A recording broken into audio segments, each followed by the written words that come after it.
మల్లంపేట రైతు వేదికలో సంబరాలు. ఇచ్చిన మాటను కాంగ్రెస్ పార్టీ నిలబెట్టుకుంది. ముఖ్యమంత్రి రేవంత్ హయాంలో నెలల వ్యవధిలో రుణమాఫీ రైతుల జీవితంలో చారిత్రాత్మక గుర్తుగా నిలుస్తుంది. మల్లంపేట రైతు వేదిక వద్ద గురువారం రైతులు సంబరాలు నిర్వహించారు. 2 లక్షల రైతు రుణమాఫీ 2024 నిధుల విడుదల కార్యక్రమాన్ని మల్లంపేట రైతు వేదికలో కాంగ్రెస్ శ్రేణులు రైతులతో కలిసి వీడియో కాన్ఫరెన్స్ వీక్షించారు.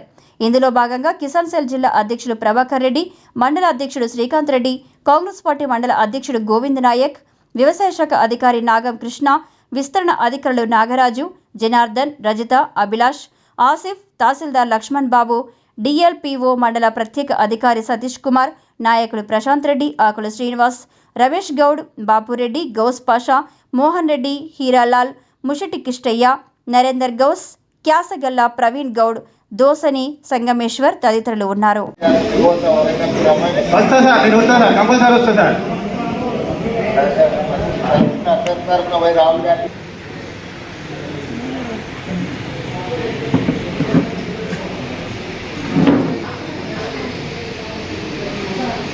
అన్ని మండల కేంద్రాల్లో ఉన్నటువంటి అన్ని జిల్లాల జై కాంగ్రెస్,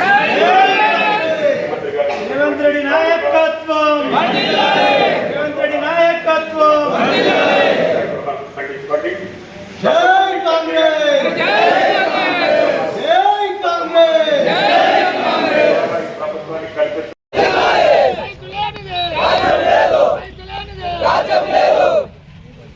మల్లికార్జున్ ఖర్గే గారి నాయకత్వం, సోనియా గాంధీ గారి నాయకత్వం, రాహుల్ గాంధీ గారి నాయకత్వం, రేవంత్ రెడ్డి గారి నాయకత్వం.